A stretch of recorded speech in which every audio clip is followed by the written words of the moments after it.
So today we're going to be talking about OT salary, and just to kind of give you my background, I've been working as an occupational therapist for about 10 years. I've kind of worked in most of the traditional settings: skilled nursing, rehab, acute care, hand therapy, home health. And I kind of want to say that occupational therapy salary is just kind of all over the place. So it just really depends on a lot of different things. It depends on geography, where you're located within a city or outside the city. It depends on your expertise, how much experience you might have.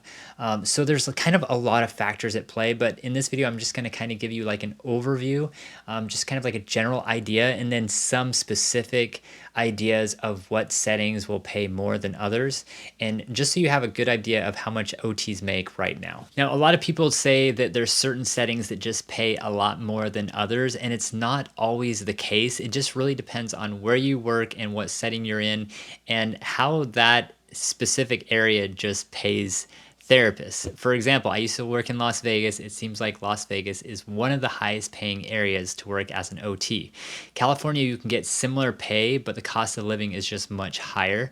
And for the most part, I've just found that Las Vegas in general just pays more if you're working at a per diem rate. But if you work at like a full-time rate, it's going to actually be lower than some other places. So it kind of gets a little bit tricky.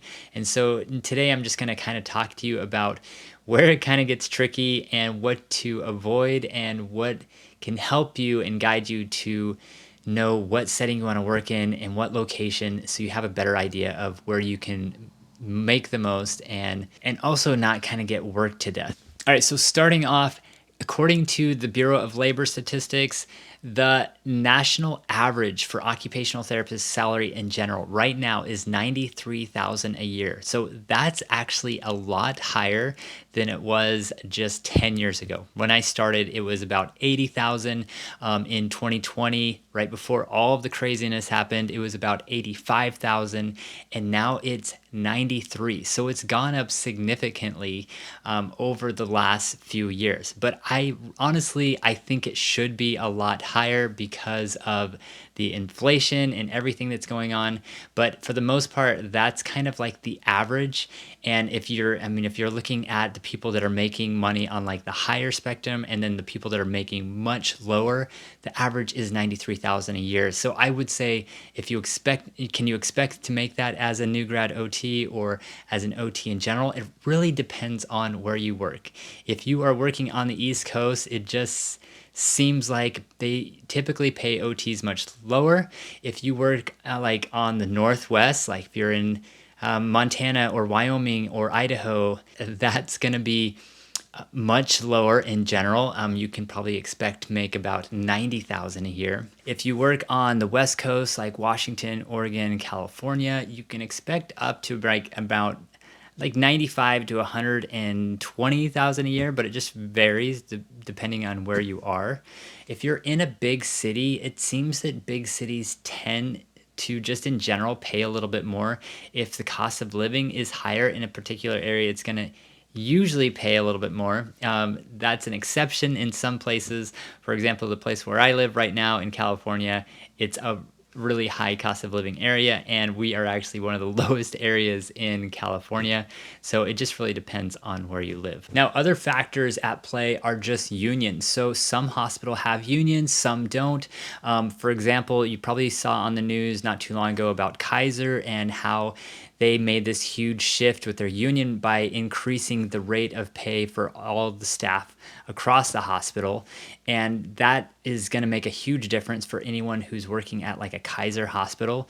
That shift also carried over to other places that are starting to unionize and ask for higher rates. The place where I currently work right now we have a union, and we are not the union is not satisfied with the current rate. They're trying to increase it across the board, and it's like a big fight right now. But that's something that you probably should consider as well, as if you're working for a company that has a union. Now, if you're a new grad OT, I would expect that most people can probably start off at about 85 to 90,000 per year. That's just kind of a general statement, so kind of take that at what it is. I know there's a lot of people on the lower side. For example, if you're a school-based OT, if you're a pediatric OT, you just tend to make less in general. So that's something to consider. If you are working in like a big city, if you're working at like a hospital, think of just like the facility that you're going to be working at, and if they have a lot more money, they can typically pay better, and they're also going to have a lot better benefits. So if you're working at like an outpatient clinic, they don't like an outpatient clinic's not going to have a whole lot of money compared to a hospital. So you're going to get like maybe similar rate in salary, but your benefits might be much lower, like your 401k or your matching 401k, or like your health insurance just may not be as good as if you're working at like a hospital. So for me personally, I tend to gravitate to hospitals. I like working at hospitals just because they pay the best and they also have the best benefits. They usually have better health insurance. Some even offer pensions. It's kind of rare, but there are a few that do. If you work for the state, you're obviously going to get a pension and really good benefits, but then the salary, the regular rate of pay is going to be much lower. So where I work right now in California, this is going to be a higher paying area. For me, having 10 years of experience, there's a state hospital position. I could probably make around 105,000 per year. If I just work at a local hospital here, I can probably make around, let's see, 110 to 120,000 per year, and that's working like 40 hours per week. Per diem is kind of like a different story, because if you work per diem, that's working your own schedule and you're kind of working when the hospital needs you, and you're also the first to be called off. So if they don't have a high census and there's no patients to be seen, they're going to call off the per diem employees first.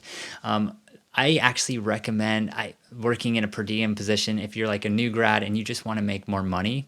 It's not like this everywhere, but for most people, per diem just pays better, but you don't get any benefits. So sometimes you'll still get the 401k, but you won't get like the health insurance.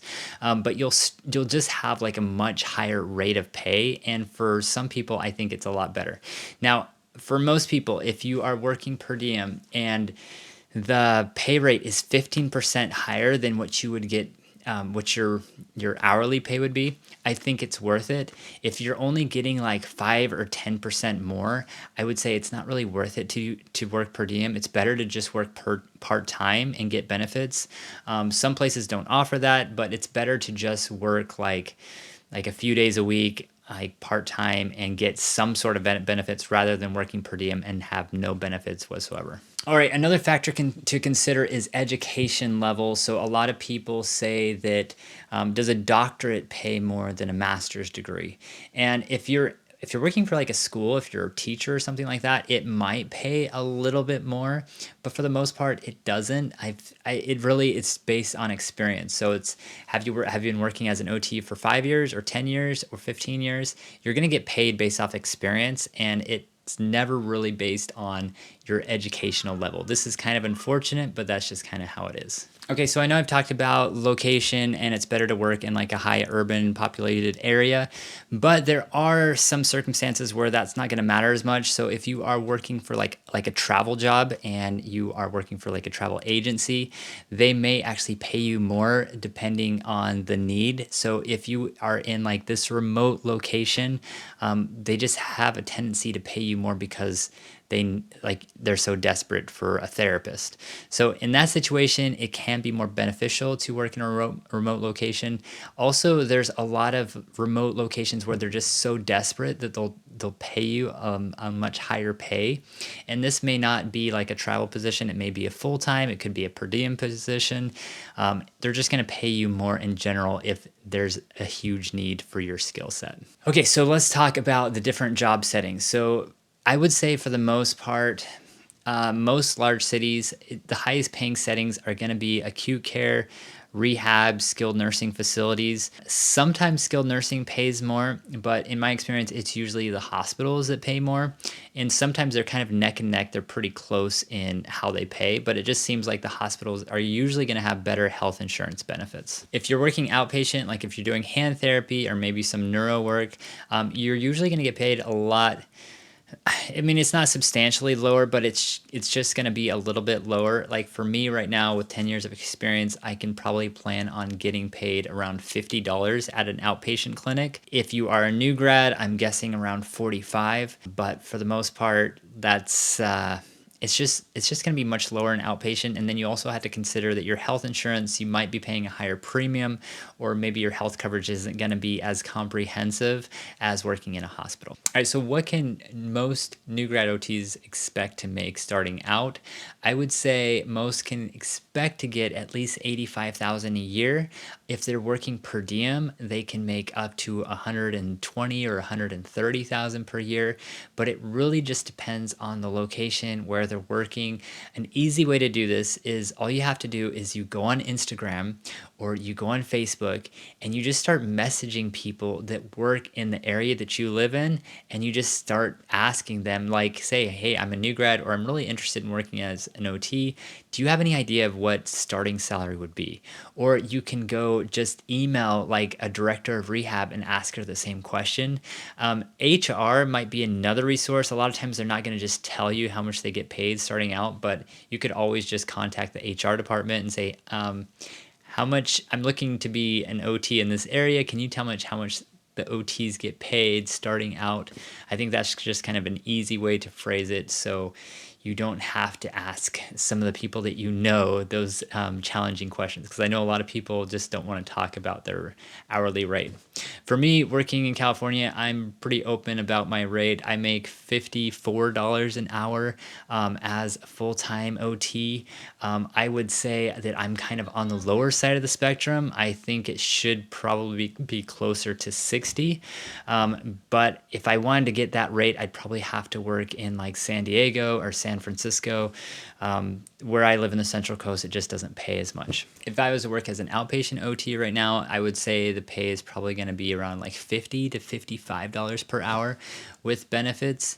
And then if I'm working per diem, it just really depends. Like some people don't pay their per diem employees much more than their like benefited employees, and other places pay their employees like way more when they're a per diem employee. And it seems like the places that do this are going to be those places like there's a huge need and it's a big city. So if you work in San Francisco, if you work in San Diego or LA, you're going to get much higher pay as a per diem OT. If you work in Las Vegas, if you work in Texas and you work in per diem, it's just going to pay a lot more. And if you are a new grad and you are interested in making more money to pay off your loans, I would recommend just trying to find a job like this where they just pay way more. Like where when I was working in Las Vegas, it was $70 an hour. I know now it's around $71 or $72 an hour, where you can make $140,000 per year as a new grad, and you don't get the benefits, but you just pay the benefits separately. You buy your own benefits, you have a spouse that has benefits, or you do something to get benefits somewhere else. And it ends up just being way more affordable to have a higher paying per diem position rather than being at like the bottom of the totem pole and getting paid that base pay new grad OT salary. So that's my recommendations for most new grads, is just to try to get a position that's per diem and that it doesn't have benefits, unless you're the type of person that just sees that you're definitely going to need these benefits and that's like a big concern for you.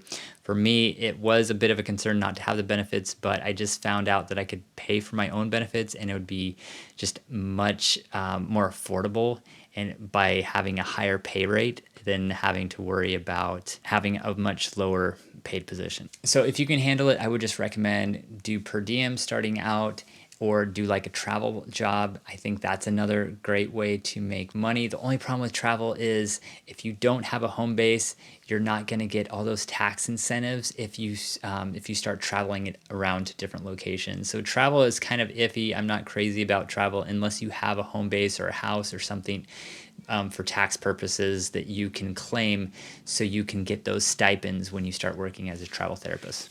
Now, what if you have like a specialty? So let's say you're a hand therapist, but you become a certified hand therapist, or maybe you become certified in like neuro or like sensory integration or something like that.